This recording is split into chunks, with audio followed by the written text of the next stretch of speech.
తెలంగాణ రాష్ట్రంలో కాంగ్రెస్ పార్టీ అధికారంలోకి వచ్చి ఒక సంవత్సరం అయితే కంప్లీట్ అయిపోయింది. బట్ ఇక్కడ ఉద్యమకారులు నిజంగా చాలా అసంతృప్తితో ఉన్నారు. అసంతృప్తితో ఉద్యమకారులు ఉన్నారంటే ఇది దేనికి సంకేతంగా తీసుకోవాలి? ఇప్పుడు పార్టీలకి సంబంధం లేకుండా, ఏ పార్టీలోకి చేరకుండా స్వతంత్రంగా సంస్థల్ని రన్ చేసినటువంటి వాళ్ళు, ఉద్యమాల్లో తలొంచి ఉద్యమాల కోసము పనిచేసినటువంటి వాళ్ళు ఈ రోజున ఎక్కడున్నారు? అదే కోవకు చెందినటువంటి సోమ రామమూర్తి గారు ఇప్పుడు మనతోనే ఉన్నారు. ప్రజెంట్ మనం వరంగల్ జిల్లాలో ఉన్నాము. సో వీరు తెలంగాణ ఉద్యమకారుల వేదికకి స్టేట్ కన్వీనర్ అనే హోదాలో ఉన్నటువంటి పరిస్థితి. వాస్తవానికి 1996 నుంచి వీరు ఉద్యమాల్లో ఉన్నారు. తెలంగాణ రాష్ట్రం సిద్ధించేంత వరకు వీరు పలు కార్యక్రమాల్లో పాల్పంచుకున్నటువంటి వ్యక్తి. అలాగే గత 30 సంవత్సరాలుగా సోషల్ యాక్టివిస్ట్గా వీరికి ఒక మంచి పేరైతే ఉంది. సో కొంత లేటెస్ట్ ఇన్ఫర్మేషన్ అడుగుదాం. నమస్తే సార్, బాగున్నారా? బాగున్నాం వెంకట గారు. మీ బీవీఆర్ యూట్యూబ్ ఛానల్ యాజమాన్యానికి ముందుగా ధన్యవాదాలు. ఓకే సార్, నేను మీ గురించి ఒక ఫస్ట్ తెలుసుకున్నది ఏంటంటే, గత 30 సంవత్సరాలుగా సామాజిక కార్యకర్తగా మీరు ఉన్నారు. సార్, ఏదో ఒక పార్టీలో చేరకుండా సామాజిక కార్యకర్తగా స్టిల్ నా ఇప్పటిదాకా ఎందుకని ఉన్నట్టు? ఏదో ఒక పార్టీలో ఎందుకు ఇన్వాల్వ్మెంట్ కాలేకపోయిళ్ళు? సామాజిక సేవ అనేది సమాజంలో అట్టడుగు సమాజం యొక్క పరిష్కరించకుండా ఉండిపోయినటువంటి అనేక సమస్యల ఎడల ప్రజలను చైతన్యం చేయడము, ఆ సమస్య దిశగా ప్రజలను కదిలించి ప్రభుత్వాన్ని డిమాండ్ చేసేందుకు కృషి చేయడమే ఒక సామాజిక కార్యకర్త యొక్క ప్రధాన లక్షణంగా ఉంటుంది. అయితే రాజకీయ పార్టీలు అనేటివి వాళ్లకు ఒక ప్రత్యేకమైన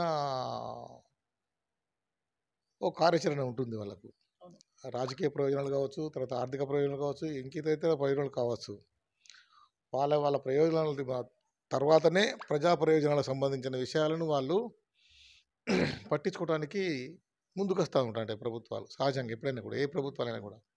అందుకని రాజకీయ పార్టీలు అనేటి ఒక వ్యక్తిగత హోదాకు, ఈ మధ్య కాలంలో అయితే అది సంపాదనకు అని ఒక సాధనంగా మారిపోయింది. కానీ సామాజిక కార్యకర్త అనేవాళ్ళు సమాజంలో ఉన్నటువంటి ప్రజల యొక్క సమస్యల పరిష్కారమే ప్రధాన ధ్యేయంగా పనిచేసేటువంటి ఒక ప్రజాస్వామిక సంస్కృతికి నిదర్శనంగా కనపడే వ్యక్తులు కనుక ఈ విధానం అనేది ఒక పౌరునిగా బాధ్యతగా ఉండడం అనేది పౌరుని లక్షణంగా ఉండాలనేది మా భావన. ఓకే సార్, మీరు అన్ని కోణాల్లో సొసైటీలో ఏం జరుగుతుందో తక్షణమే అబ్జర్వేషన్ అనేది చేస్తూ ఉంటారు జనరల్గా. అయితే తెలంగాణ రాష్ట్రం వరకు వస్తే హాట్ టాపిక్ ఏంటి సార్? హాట్ టాపిక్ ఏంటిదని మీరు అనుకుంటున్నారు? ఓకే, తెలంగాణ ఉద్యమం అంటేనే ఒక వివక్షతకు వ్యతిరేకంగా పోరాడిన ఉద్యమం.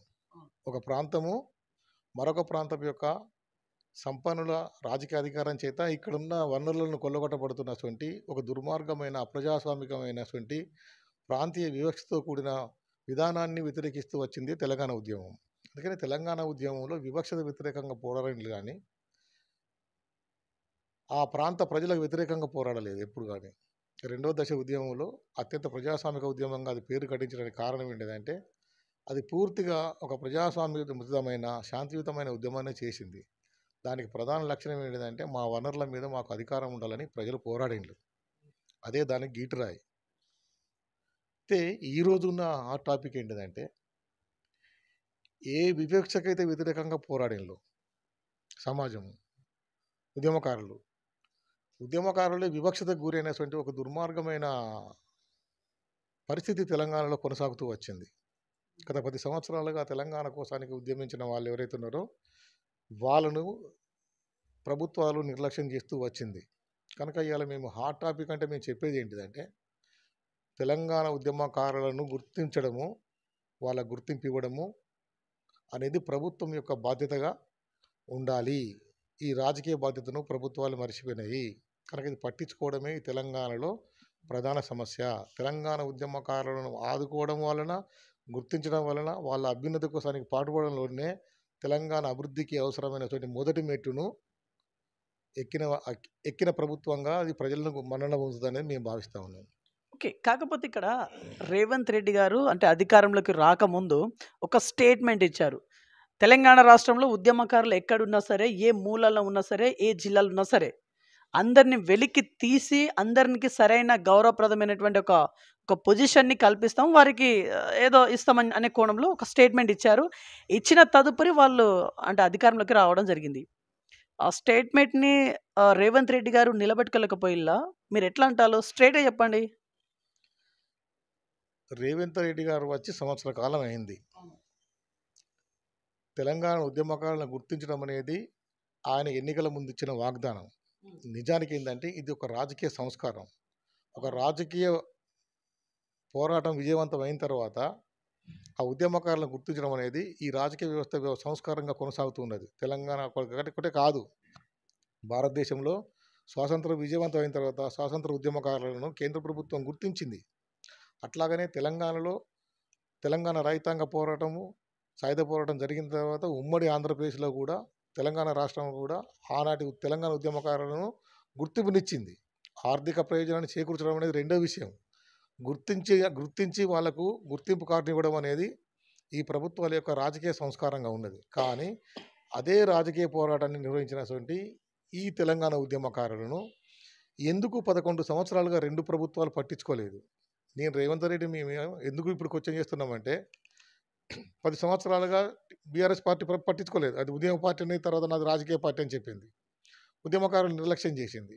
రేవంత్ రెడ్డి ఆ సమస్యను చూపిస్తే ఏమంటే మేము తెలంగాణ ఉద్యమాన్ని గౌరవించడం కనుకనే మేము తెలంగాణ రాష్ట్రాన్ని మా పార్టీ ఇచ్చింది కనుక మేము ఉద్యమాన్ని గౌరవించడం కనుక ఉద్యమకారులను కూడా గౌరవిస్తామని చెప్పిండు.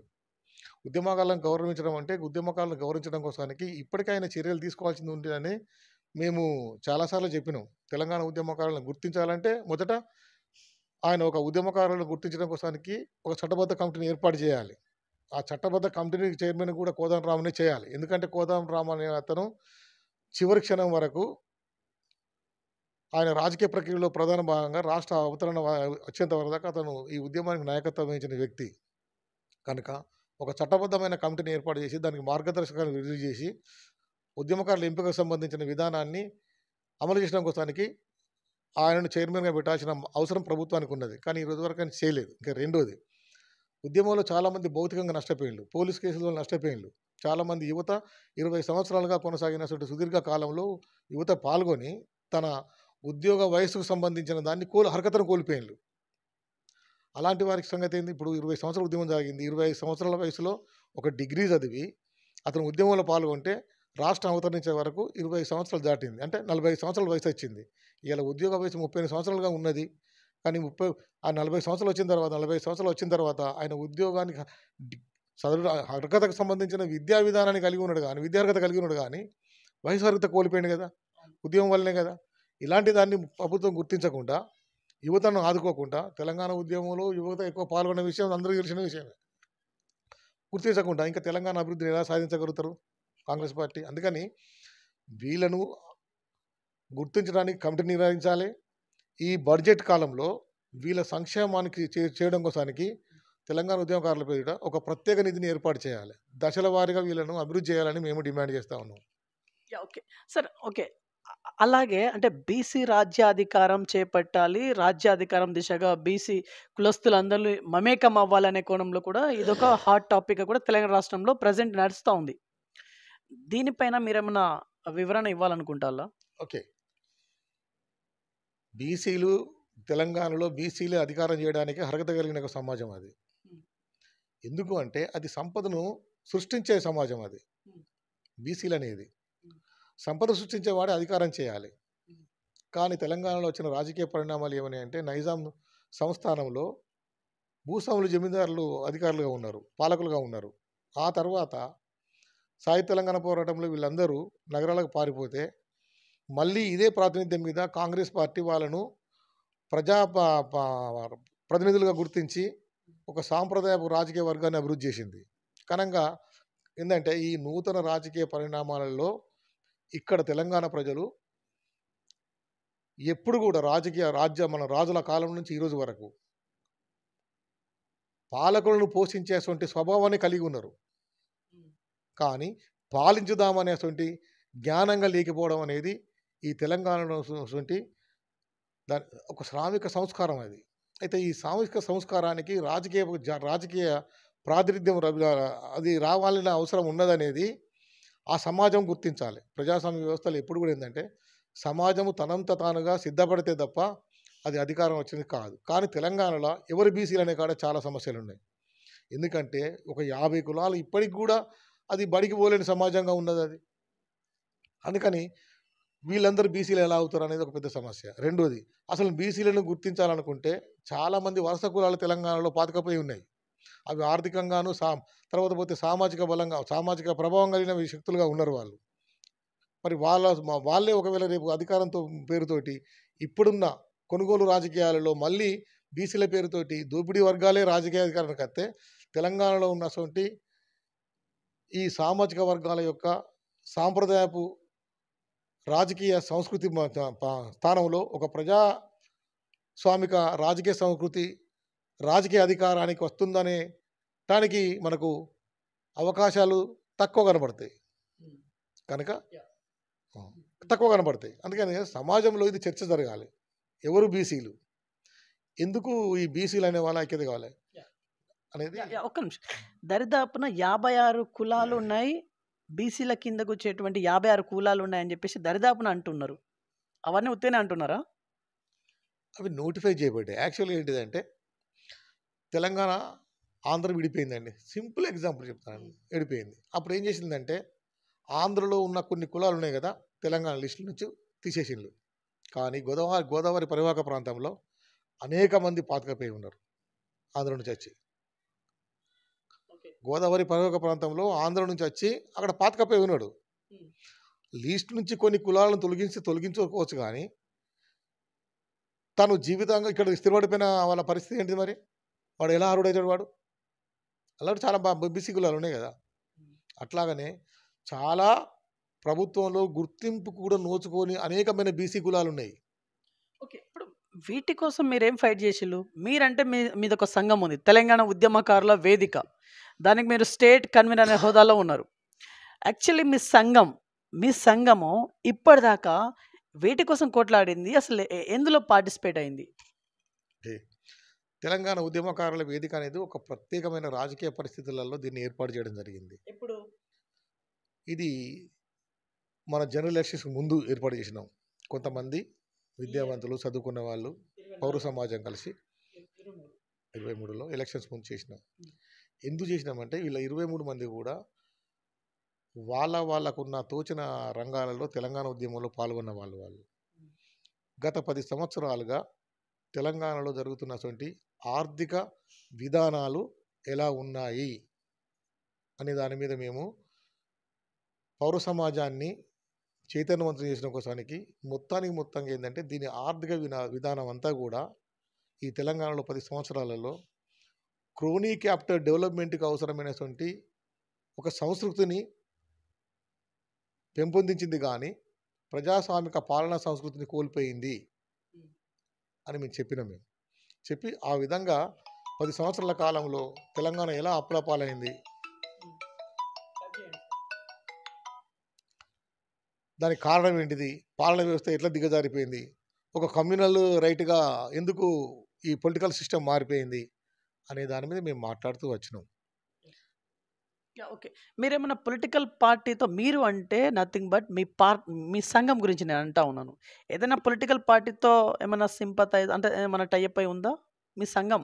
లేదు, ఇది చాలా స్వతంత్ర సంస్థ. ఇది ఎప్పుడు కూడా ఇది ఏ రాజకీయ పార్టీకి అది టైఅప్ అయిన సంస్థ కాదు. ఎంతమంది సభ్యులు ఉన్నారు మీ సంఘంలో?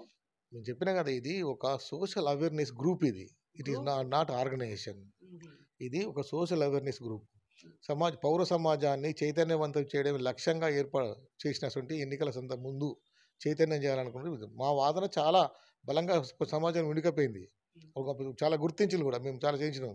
అందుకనే కాంగ్రెస్ పార్టీకి అది చాలా ప్లస్ పాయింట్ అయింది, అది అధికారం రావడానికి కోసానికి. టీఆర్ఎస్ పార్టీ చేసినటువంటి అన్ని రకాల ఆర్థిక అవినీతులకు సంబంధించిన విషయాలు మేము బహిరంగంగా కరపత్రాల ద్వారా చదువు చేసినాము. తర్వాత ఇదే వేదిక నుంచి 2 జిల్లాలను కలిపి ఉంచడం ఎంతైతే అవసరం ఉందో, అది 2 వరంగల్, హన్మకొండ జిల్లాల యొక్క అభివృద్ధికి ఎంత దోహదపడుతుందో అనే దాని మీద కూడా మేము విరివిగా చేసినాము. అది అధికారులు కూడా మేము మెమోరాండాలు కూడా ఇచ్చినాం. ఓకే సార్, కేటీఆర్ ఫార్ములా ఈ రేస్ కార్ ఏదైతే ఉందో, ఇందులో స్కామ్ జరిగిందా లేదా అనేది తర్వాత, యాక్చువల్లీ దీని గురించి మీరేమైనా స్పందించాలనుకుంటారా? ఒకటి కేటీఆర్ అనేడు అతను ఆ పార్టీలో ఒక దుందుడుకు స్వభావం కలిగిన వ్యక్తి. అతను స్టేట్‌ను రెస్పెక్ట్ చేయడు. పీపుల్స్‌ని కూడా రెస్పెక్ట్ చేయడు ఆయన. ఇలాంటి వాడు ప్రజాస్వామిక రాజకీయాలకు అనర్హుడు ఫస్ట్. ఇది అసలు ఏంటంటే రాజకీయాలకు కేటీఆర్ అర్హుడా కాదనేది ప్రధానం. ఇక ఈ రేస్ అనేది వాళ్ళు చేసినటువంటి అనేకమైన ఆర్థిక కార్యకలాపాల్లో అదొక అంశమే ఉండొచ్చు. ఎప్పుడైతే ఇద్దరు ప్రిన్సిపల్ సెక్రటరీస్ మేము మా బాధ్యతలు నిర్వర్తించలేదు, కేవలము మంత్రి చెప్పిన పనులకే మేము పరిమితమై పనిచేసినాము అన్నప్పుడే ఆయన చట్ట వ్యతిరేక వ్యక్తిగా నిలబడిపోయిండు. ఇంకా దానికి ఇంకా విచారణలు అవసరం లేదు. తను కూడా చాలా మీటింగ్‌లో పాల్గొని అవును నేనే ఇచ్చేసిన దానికి సమాధానం అని. ఏదైనా కూడా ఏందంటే పాలకుడు అనేవాడు చట్టాల పరిధిని మించి మాట్లాడకూడదు, చట్టాల పరిధి మించి ప్రవర్తించకూడదు. ప్రజా ప్రయోజనాల కోసానికి చట్టాలు చేసే స్థితిలో ఉన్నప్పుడు చట్టాలతో సంబంధం లేని పాలన కొనసాగించడం అంటే అది మేము మాట్లాడేది ఏంటంటే అది ఫ్యూడల్ కల్చర్, అది దురల స్వభావం. అది దురల స్వభావము ఇక్కడ ప్రజాస్వామ్యానికి అది ఫిక్సప్ కాదు. అది అరాచకం. అది ఎప్పుడో తెలంగాణలో తుడిచిపెట్టేదాన్ని మళ్ళీ ఉద్యమం పేరుతోటి దాన్ని మళ్ళీ ఈ ప్రజాస్వామిక రాజకీయాలలో కొత్త రూపాల్లో ప్రజల మీద దాన్ని అమలు చేయ ప్రయత్నించిండ్రు. దానికి ప్రజలు కూడా మనము గుణపాఠం చెప్పిండ్రు. ఓకే. ఇప్పుడు మీరు కంపారిజేషన్ గురించి నేను అంటా ఉన్నాను. కేసీఆర్ ప్రభుత్వం కావచ్చు, రేవంత్ రెడ్డి ప్రభుత్వం కావచ్చు. ఈ రెండిటికి మధ్యలో డిఫరెన్స్ ఏముంది? మీరు గమనించింది ఏంటిది? రాష్ట్రం అప్పులపాలై ఉన్నది. వాస్తవంగా ఈ సంవత్సర కాలంలో బయటి వ్యవస్థల ద్వారా మనము ఆదాయాన్ని కొని తెచ్చుకుందామనే ఆరాటము తప్ప స్థానిక ప్రజల నుంచి సంపదను వృద్ధి చేద్దామనే ఆలోచన ప్రభుత్వాల ప్రణాళికగా లేదు. ఇప్పటి ప్రభుత్వానికి లేదు, అప్పటి ప్రభుత్వానికి అసలే లేదు. అలా ఉంటే కునారిల్లిపోయినటువంటి ఉపాధి రంగాన్ని అభివృద్ధి చేయడం కోసానికి ప్రభుత్వం దగ్గర ప్రణాళిక ఉండేది. ఒడిగడుతున్నటువంటి వ్యవసాయ రంగాన్ని వృద్ధి చేయడం కోసానికి ఎలాంటి పద్ధతులను మనం అవలంబించాలని చెప్పానండి. అందుకని నూతన విధానాల వైపు సమర్థవంతంగా పనిచేద్దామనే ప్రణాళిక లేని ప్రభుత్వం ఉంది కనుకనే వ్యవసాయ రంగం మీద ఆధారపడి జీవిస్తున్నటువంటి సమాజాన్ని ఆర్థికంగా సంతోషపరపెడదామని ప్రభుత్వం భావిస్తూ ఉన్నది. ఎప్పుడు కూడా మనము ఒక వ్యక్తిని సర్దిగట్టి పంపగలుగుతామే కానీ తిండి పెట్టి నిరంతరంగా మనం అది సాధ్యమనే భావన అనేది ప్రభుత్వాలకు ఉండకూడదు. తనను తాను బ్రతకడం కోసానికి సమాజాన్ని సమాయత్తం చేసుకుంటూనే కొత్త విషయాల అమలు కోసానికి ప్రభుత్వం పాటుపడాలి. ఇక్కడ నా పాయింట్ ఏంటంటే ఇప్పుడు అంటే ఇప్పటి ప్రభుత్వం ఏమో ఆ రకంగా దిశగా అడుగులు వేయట్లేదు అంటున్నారు. కానీ 6 గ్యారెంటీస్ అంటా ఉంది, ప్రజా పాలన అంటా ఉంది. మీరేమో కంప్లీట్గా క్వైట్ అపోజిట్గా మాట్లాడుతూ ఉన్నారు. సింక్ అవ్వట్లేదుగా. ఓకే, 6 గ్యారెంటీల్లో మహిళలకు ఉచిత బస్సు సౌకర్యం కూడా ఉన్నదండి. ఇది యాక్చువల్గా మేము ఏమంటామంటే ఉచిత బస్సు సౌకర్యం అనేదాన్ని మేము చాలా అంటే దాన్ని పూర్తిగా దాన్ని సమర్థించలేదు. మొత్తం మా సంఘం కూడా మేము చర్చించినాం దీని మీద. దాన్ని పల్లె వెలుగు వరకే పరిమితం చేయాల్సిన అవసరం ఉండే. పల్లె వెలుగు వరకు పరిమితం చేయాల్సి ఉండే. ఎందుకంటే గ్రామస్తులు కానీ చిన్న చిన్న వ్యాపారస్తులు కానీ పట్టణాలకు వచ్చి మళ్ళీ తన సౌకర్యం కొనుక్కోవడానికి సౌలభ్యంగా తన ఆర్థిక లాభం ఉంటుంది. అట్లాగనే ఒక జిల్లాల ప్రయాణించడం కోసం విద్యార్థులకు ఇట్లాంటివి ప్రయోజనకరంగా ఉంటుంది. జిల్లాలు దాటిపోయి పనులు చేసుకునే వర్గం ఏది ఉండదు. ఇంకా రెండోది ఏంటంటే నేను ఈ మధ్యకాలంలో జనగాం నుంచి ఒక కొడకళ్ళకు నేను ప్రయాణం చేస్తున్నప్పుడు ఇట్లా మహిళలు ఎక్కితే నేను ప్రశ్న వేసిన ఏంటిదమ్మా అని. ఆమె చక్కగా ప్రశ్న వేసిందండి. సార్ నేను నెలకు 2 నెలలకు ఈ బస్సు ఎక్కిపోతా నేను ప్రభుత్వం మంచిది అనుకుంటే, కానీ ఉద్యోగం చేసే మహిళలు నిరంతరంగా సాగుతూ ఉంటారు. 60-70 వేల రూపాయలు నువ్వు ఉద్యోగం తీసుకునే ఒక మహిళ ఆమె రోజు 100 రూపాయలు బెనిఫిట్ చేస్తే ప్రభుత్వానికి వచ్చిన లాభం ఏంటిది? ఈ పథకం ఎలా అది సంపూర్ణంగా ప్రజలకు ఉపయోగకరంగా ఉన్నదని ప్రభుత్వం భావిస్తుంది అని ప్రశ్న వేసింది. వాస్తవం 60-70 వేల రూపాయలు ఒక ఉద్యోగం తీసుకునేటువంటి ఒక ఉద్యోగిని ఈజీగా ప్రయాణం చేసే పద్ధతిని ప్రభుత్వం చేపట్టిందంటే అది పేదల సంక్షేమం కోసానికి చేపట్టిన కార్యక్రమంగా లేదు. ఆమె ఇంకొక మాట అన్నది. ఇప్పుడు వాళ్ళు చేసే నష్టాన్ని కూడా మేము భరించాల్సిన పరిస్థితి వస్తాం కదా! మొత్తం దాని మీద చేసే ప్రజలు కూడా మేమే భరించాలి కదా! ఏదో రూపంగా పనుల ప్రకారంగా మా నుంచి వసూలు చేస్తారు కదా! అందుకని ఆర్థికంగా లాభపడేటువంటి వర్గాలను కూడా ఈ స్కీమ్ వాళ్ళు లాభపెట్టి పేదలను మరింతగా దిగజార్చే పరిస్థితి చేస్తాను. ఎందుకంటే మేము నెలకో 2 నెలలకో ప్రయాణం చేస్తాం మేము. కానీ ఉద్యోగస్తులు రోజు ప్రయాణం చేస్తారు కదా! వాళ్ళకు నెలకు రూ. 6,000 దాకా బెనిఫిట్ అయితదని చెప్పింది. నాకు ఆమె ఒక గ్రామీణ మహిళ. ఆమె విశ్లేషణ ఎంత బాగుందండి. ఈ విషయం ప్రభుత్వానికి తెలవదా? ఎవరికి లాభయుక్తంగా ఉండాలో, ఏ మేరకు ఉండాలో అనే దానికి ప్రభుత్వం నిర్దేశిస్తూ ఉండాలి. కాకపోతే ఏందంటే, ఈ ధోరణి ఏమున్నదంటే, మహిళల యొక్క ఓట్లను ఆకర్షించాలనే ఒక వ్యాపార దృక్పథంతో చేసిందే గానీ, సమాజంలో ఉన్నటువంటి సగటు సమాజానికి, ఆర్థిక ప్రయోజనానికి లేదా వాళ్ళు వృత్తి చేసుకునే ఉపాధులకు సంబంధించిన విషయాలకు దోహదంగా ఉండాలనేటువంటి ఒక సామాజిక లక్ష్యంతో చేసిన విధానంగా లేదు. స్కీమ్ కరెక్టే. కానీ దాని విధానము ఒక రాజకీయ వ్యాపార లక్ష్యంతో కూడుకుని ఉన్నది. అది అందరూ వ్యతిరేకించాల్సిందే. పౌర సమాజం అందరూ వ్యతిరేకించాలి. ఓకే. మీరొక బస్సు గురించే మాట్లాడిల్లు. 6 గ్యారంటీస్‌లో అదొక్కటి. కానీ అదే కాదు. కరెంటా? అది కూడా తప్పండి. అవునా? నా దృష్టిలో సమాజాన్ని తన అవసరాలను కొనుగోలు చేయడం కోసానికి అవసరమైన ఆర్థికమైన స్థితిని కలిగించడానికి ప్రభుత్వం ప్రయత్నం చేయాలి. అలాంటి ప్రయత్నం చేయడంలో ప్రభుత్వం విఫలం చెందినప్పుడు రూపాయి ప్రజలు చెల్లించగలిగినప్పుడు పావులమైనా చెల్లించగలగాలి. ముప్పావుల పైసలే ప్రభుత్వం ఇవ్వడానికి సిద్ధపడాలి. అది కొంతకాలం దాకా. ఆర్థిక స్థితిని వాళ్ళు చక్కదిద్దుకునేంత వరకు దాకా. అందుకని ప్రజలు తమ అవసరాలను తాము తీర్చుకునేటువంటి ఆర్థిక కార్యకలాపాల నుంచి దూరం చేసి ప్రభుత్వం మీదనే ఆధారపడి జీవించేటువంటి అలగాజనంగా మార్చడం ఏంటిదంటే, వాళ్ళను పని విధానం నుంచి, పని సంస్కృతి నుంచి, జీవన సంస్కృతి నుంచి దూరంలో వేసే ఒక దుర్మార్గమైన లక్షణాన్ని ప్రభుత్వం అలవాటు చేస్తూ ఉన్నది. ఇది సమాజానికి పెద్ద ప్రమాదకరమైన ధోరణి ఇది. ఓకే. సరే, ఇప్పుడు మీరు సమాజం గురించే, సమాజ హితం గురించి మాట్లాడుతూ ఉన్నారు, కొట్లాడుతూ ఉన్నారు కాబట్టి, ఇదే సమాజానికి మీరిచ్చే మెసేజ్ ఏంటిది? ఇంటర్వ్యూ సందర్భంగా మీరిచ్చే మెసేజ్? అసలు మన తెలంగాణ సమాజానికి కదా, ఈ తెలంగాణ సమాజము ప్రజాస్వామిక తెలంగాణ కావాలని ఆరాటపడ్డది. లేదా ప్రజాస్వామిక తెలంగాణ లేదంటున్నారా మీరు? లేదు. ప్రజాస్వామిక తెలంగాణ ఎట్లా ఉండాలి లేదని అంటున్నారు. ఉన్నదానికిను లేని దానికి డిఫరెన్సెస్ చెప్పండి ఒకసారి. తెలంగాణ సమాజం ఏమండిందంటే, ప్రాంతీయ దోపిడిని అరికట్టమన్నది, ప్రాంతీయ రాజాధికారాన్ని అరికట్టమన్నది.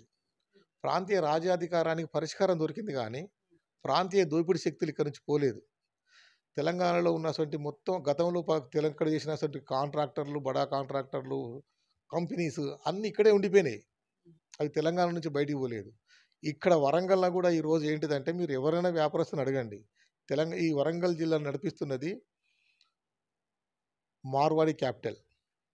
మార్కెట్లో సంవత్సరానికి 500 కోట్ల రూపాయలు అప్పులు ఇచ్చి 360-400 మంది మనోళ్ళు ఉంటే వాళ్ళందరితో వ్యాపారం చేయించడానికి డబ్బులు ఇస్తున్నది ఈ మార్వాడి. మీరు ఎక్కడ చూడండి, అన్ని ఏజెన్సీస్ అంతా కూడా మన మార్వాడి ఆధీనంలో ఉంటాయి. మార్వాడి పెట్టుబడితో ఆఖరికి బంగారం షాపులు కూడా మార్వాడి పెట్టుబడితో నడుతున్నాయి. అంటే లోకల్ క్యాపిటల్ అన్ని డ్యామేజ్ అయినట్టే కదా. అందుకని నీకు వలస క్యాపిటల్ తోటి ఎప్పుడైతే సమాజం నడవడం మొదలు పెడుతుందో, అది స్వతంత్ర జీవనాన్ని కోల్పోయిన ఒక బానిస లక్షణాన్ని కలిగి ఉంటుంది. ఇప్పుడు మనం అనుకున్నాం, తెలంగాణ స్వయం పోషకంగా ఎదగాలి, స్వయం సమర్థత సాధించాలి, స్వయం పోషకత్వాన్ని అవలంబించుకోవాలి, స్వయం ఉపాధులు నిర్మించుకోవాలి, అనేక రకాలుగా చేసుకొని స్వయం రాజకీయ అధికారం నిర్వహించాలనుకున్నాం. భౌగోళికంగా రాజకీయ ఏర్పాటు జరిగితే, రాజకీయ నిర్ణయాలు జరిగితే, రాజకీయ పార్టీలకు సంబంధించిన వాళ్ళు అధికారంలో రావచ్చు. కానీ మీరు ఇంతకుముందుగా చెప్పింది కదా, తెలంగాణలో ఎవరు మనం బీసీల పరిస్థితి ఏందని. వాస్తవంగా ఏంటంటే తెలంగాణ అంటేనే బీసీలది. బీసీలు అంటేనే శ్రామిక కులాల యొక్క మెజార్టీ కలిగిన శ్రామిక ప్రజలు ఇక్కడ ఉన్నప్పుడు, మెజార్టీ కలిగిన శ్రామిక ప్రజలు దీనికి అధికారం రావాలి కదా. మరి వాళ్ళు వచ్చిండ్రు, వాళ్ళు రాలేదు. మళ్ళీ వాళ్ళు వచ్చిండ్రు, పాత సాంప్రదాయపు రాజకీయ ప్రాతినిధ్యమే రాజకీయాలకు వచ్చింది. అంటే రాజకీయ విభజన జరిగిన భౌగోళిక విభజన పైన రాజకీయ నిర్మాణం జరిగింది కానీ ఇది స్వయం నిర్ణయాలతో చేసుకున్నటువంటి ఒక రాజకీయ శక్తుల యొక్క నిర్మాణంగా ఏర్పడలేదు. అందుకని ఇలా బీసీలు ఏమంటారంటే మాకు రాజ్యాధికారం మాకు వాటా కావాలంటారు. నేను అడుగుతాను, అధికారం అనేది తనకు తానుగా సంపాదించుకునేది, ఎవరితోటో వాటా పంచుకునేది కాదు. బీసీలు చేస్తున్న వాదనలు ఏంటంటే మేము 60% ముందు మా మా వాటా మాకు కావాలంటారు. ఎవరి నుంచి పంచుకుందాం అనుకుంటారు. ఇది రాజకీయాలు పంచుకునేది కాదు. రాజకీయ కార్యకలాపం అంటేనే వనరులను అభివృద్ధి చేయడము, మానవ సమాజాన్ని అభివృద్ధి చేయడము. దీన్నే మేము ఏమంటున్నామంటే సమగ్ర అభివృద్ధి అంటున్నాం మనం. సమగ్ర అభివృద్ధిలో నీకు సామాజిక న్యాయం లేకుండా సమగ్ర అభివృద్ధి ఉండడానికి ఆస్కారం లేదు. సామాజిక న్యాయము, సమగ్ర అభివృద్ధి ఉండాలి. ఇక్కడ సామాజిక న్యాయమే లేదు, ఇంకా సమగ్ర అభివృద్ధి కనిపిస్తుంది. కానీ బీసీల యొక్క వాదనలో ఏమున్నదంటే ఒక బలహీనమైనటువంటి ప్రతిపాదన ఉన్నది. తెలంగాణ మాది, తెలంగాణను మేమే ఏలుకుంటాం, మేమే ఏలాలని మాట్లాడాలి. అది తెలంగాణ యొక్క చారిత్రక పరంపర, చారిత్రక రాజకీయ పరిణామాలకు సంబంధించిన ఉన్నత స్థాయి ప్రతిపాదన అది. కానీ మేమెంతమంది మాకంత వాటా, ఇది వాటాల రాజకీయ వ్యవస్థ కాదు, రాజ్యాంగ ప్రతిపాదన కూడా సమూహాల వాటాల ప్రతిపాదన లేదు అది.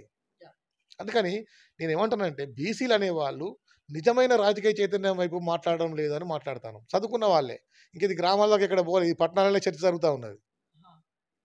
ఇది ఏది ఉన్నత విద్యావంతులు, ఇంటలెక్చువల్స్ వీళ్ళ మధ్యనే జరుగుతూ ఉన్నది. మేము ఇంతమంది ఏమో అంత వాట. ఎవరు వీళ్ళు, మీరంటే ఎవరు మీరు అనే కాడ సమాధానం ఉండదు.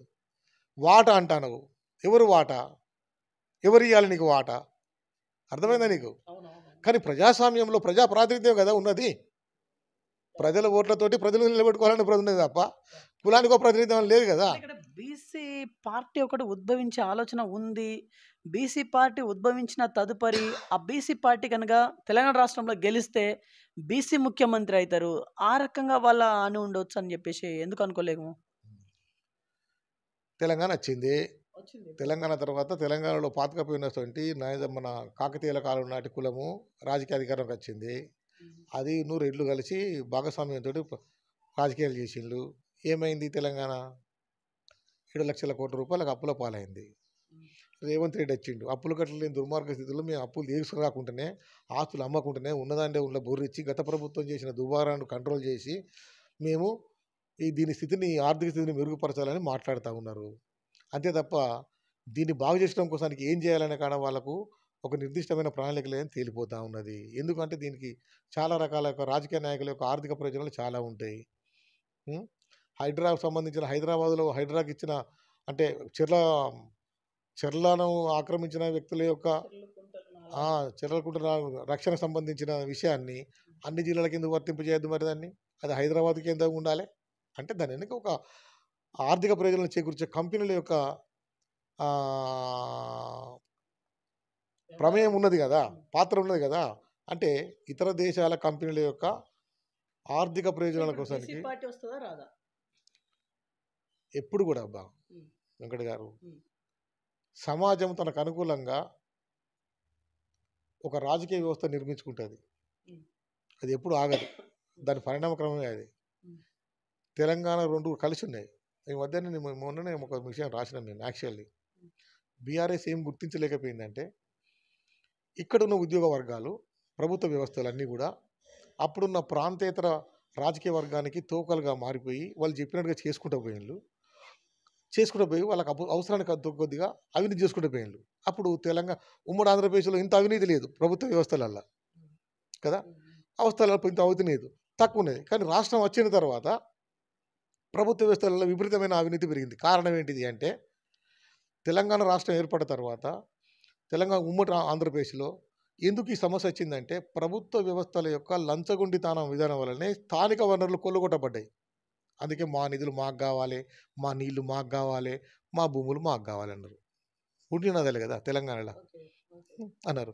ఎందుకు పోయినాయి ఇవంటే ఈ ప్రభుత్వ అధికారులు చేసినటువంటి డొల్లతనం వల్లనే, పాలకులు ఉపయోగపడాలని డొల్లతనం వల్లనే కొల్లగొట్టకపోయినాయి. దానికి కారణంగా ఒక తెలుగు జాతి 2 భాగాలు విడిపోవాల్సిన దుర్మార్గ స్థితి ఏర్పడే 40 సంవత్సరాల తర్వాత. అయితే ఈ విషయాన్ని గత ప్రభుత్వం గుర్తించలేదు. చేసుకోండి. దీనికి కారణం ఏంటిది? అంటే మన ప్రభుత్వ వ్యవస్థలను ప్రయోజనాలకు అనుగుణంగా మనం తీర్చిదిద్దాలనే ఇంగితాన్ని ఆ గత ప్రభుత్వం మర్చిపోయి ఈ ప్రభుత్వ వ్యవస్థలు, పాలక వ్యవస్థలు 2 వేరు కాదు, ఒకటి. ఇది ఫ్రెండ్లీ గవర్నమెంట్ అని ప్రకటించిండు.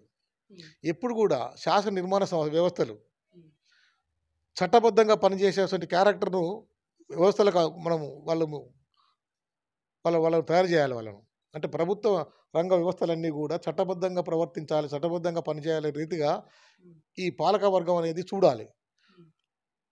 అది చేయనప్పుడు దాన్ని రివ్యూ చేసి దాన్ని సరిదిద్దడం కోసానికి మళ్ళీ ప్రయత్నం చేయాలి. అది పాలకుల లక్ష్యంగా ఉండాలి. 2 మనం ఒకటే అన్న తర్వాత ఇక అంటే సేవనిరతి కలిగినటువంటి ప్రభుత్వ సేవా సంస్థలన్నీ ఏమైతాయంటే మనం కూడా పాలకులే అని అన్నాడు. అంటే మనం ఏం చేసినా చెల్లిపోతుందనే భావన వాళ్ళు కలిగించిన తర్వాత వాడు ఏం చేసినా ఇప్పుడు వాడిని గుర్తుపట్టే అటువంటి ప్రభుత్వం లేదు కదా, వాడిని తప్పట్టే ప్రభుత్వం లేదు కదా. అందుకని వాడు విచ్చలవిడిగా చేసిండు. దానికి తోడు ఏం చేసిందంటే రాగానే ప్రభుత్వము వాళ్ళు అడగకుండానే 43% జీతాలు పెంచేసిండు.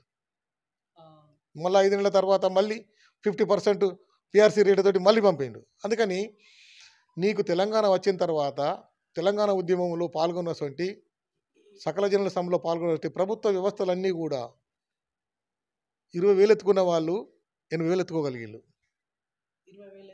20,000 రూపాయలు తెలంగాణ ఉమ్మడి ఆంధ్రప్రదేశ్లో 20,000 రూపాయలు జీతం చేసిన వాళ్ళు తెలంగాణ వచ్చిన తర్వాత 80,000 రూపాయల జీతాన్ని పెరిగింది వాళ్ళకు. అంటే ఒకసారి 43%, ఒకటి 50%. అంత పెరిగేసరికి ఏంటంటే నీకు జీతాలు ఎక్కువైపోయినాయి. సామాన్యుని ఒక సగటు జీవితానికి వాళ్ళకు సర్వీసులు ఇచ్చేటువంటి ఉద్యోగ వర్గాలకు మధ్యన ఆర్థిక పొంతన లేకుండా చేసేసింది అన్నట్టు. దీనికి ఉండాలి. అట్లా ఏమైందంటే దానివల్ల ఏమైందంటే క్యాపిటల్ ఎంటర్టైన్మెంట్ నాలెడ్జ్ వచ్చింది వ్యవస్థలకు. క్యాపిటల్ ఎంటర్టైన్మెంట్ వచ్చేసిందంటే ప్రభుత్వ వ్యవస్థలన్నీ కూడా మనం ప్రభుత్వం ఒకటే కనుక అది చెప్పినట్టు మనం చేయాలి, మనం చేసింది వాళ్ళు చూడాలి అనే క్యారెక్టర్ పెరిగింది. అందుకని ప్రభుత్వ వ్యవస్థలలో క్యాపిటల్ ఎంటర్టైన్మెంట్ పెరిగి క్యాపిటల్ ఎంటర్టైన్మెంట్ పెరిగిందంటే ప్రభుత్వ వ్యవస్థలలో గతంలో లేని అవినీతి విచ్చలవిడిగా పెరిగిపోయింది. ఆఖరికి ఒక ఎంఆర్ఓను పెట్రోల్ పోసి తలగబెడితే హైదరాబాద్లో ముఖ్యమంత్రికి ఉన్న కేసీఆర్ తలగబెట్టరా వాళ్ళు చేసే అరాచకాలు. అంటే అవినీతి అంటే వాళ్ళ పరిపాలనలో ఒక ఎంఆర్ఓ అంటే రెవెన్యూ వ్యవస్థలో ఎంతటి అవినీతి పేరుకపోయిందో గుర్తించకుండా తలగబెట్టరా అనే స్థితికి ప్రభుత్వం వచ్చిందంటే అంటే ప్రభుత్వ వ్యవస్థలు నియంత్రించలేని అటువంటి దౌర్భాగ్య స్థితికి ఆ ప్రభుత్వం నెట్టివేయబడదంటే లెక్క. ఓకే సార్, ఇప్పుడు ఓవరాల్గా ఏం చెప్పి ముగించాలనుకుంటున్నారు? ఫైనల్ క్వశ్చన్ ఇదే, దీంతో ముగించేసేద్దాం. మీరు గవర్నమెంట్ చెప్పుకుంటారా లేకుంటే ప్రజలకే చెప్తారా, వాట్ ఎవర్, ఫైనల్లీ మీరు అసలు ఏం చెప్పాలనుకుంటారు, ఏం చెప్పి ముగించదలుచుకున్నారు? మేము ఒకటే, ఇది సమగ్రమైన తెలంగాణ సాధన కోసానికి ప్రజలు ఆలోచించగలగాలి. ఒక సంపూర్ణమైన తెలంగాణ కోసానికి మనం ఇంకా పోరాడాల్సిన అవసరం ఉందని నేను తెలంగాణ ప్రజలకు విజ్ఞప్తి చేస్తాను. ఒక సీనియర్ 96 నుంచి కూడా తెలంగాణ ఉద్యమంలో నిరంతరంగా పోరాటాలు చేసిన వ్యక్తిగా సమాజానికి నేను తెలుసు కనుక నేను చెప్పేది ఏంటిదంటే మనము తెలంగాణ రాష్ట్రాన్ని సాధించుకున్నాం, అంతటితోటి మన సమస్య పరిష్కరించబడలేదు. ఒక రాజకీయ వ్యవస్థ మనకు పనిచేయాలనుకుంటే దీని మీద ఆర్థిక ప్రభావం చూపించే శక్తులను కూడా మనం తెలంగాణ నుంచి బేడెక్కలు చేయాల్సిన అవసరం ఉన్నది. అంటే మనం ఇంకా సంపూర్ణ తెలంగాణ కోసానికి మనము పాటుపడాల్సిన అవసరం ఉన్నది. సామాజిక న్యాయము, సమగ్రమైన తెలంగాణ అభివృద్ధికి సంబంధించిన విధానం కోసానికి సామాజిక సంఘాలు, అన్ని సంఘాలు పోరాడాలి. రెండోది ఏంటంటే ఇక్కడ తెలంగాణలో వాటా కోసం కాదు బీసీలు పోరాడాల్సింది, తెలంగాణ మీద అధికారం కోసం బీసీలు పోరాడాలని నేను వాళ్ళకు మనవి చేస్తా ఉన్నాను. నేను తెలంగాణలో యొక్క బీసీల యొక్క రాజకీయ అధికారమే ఈ తెలంగాణ సమస్యల యొక్క సామాజిక సమస్యల పరిష్కారానికి అది ఏదో అవుతుందని కూడా నేను భావిస్తా ఉన్నా. రైట్. సో ఇది ఇవాల్టి ఇన్ఫర్మేషన్. చూస్తున్నాను BVR TV news. Until then bye, take care. Thank you.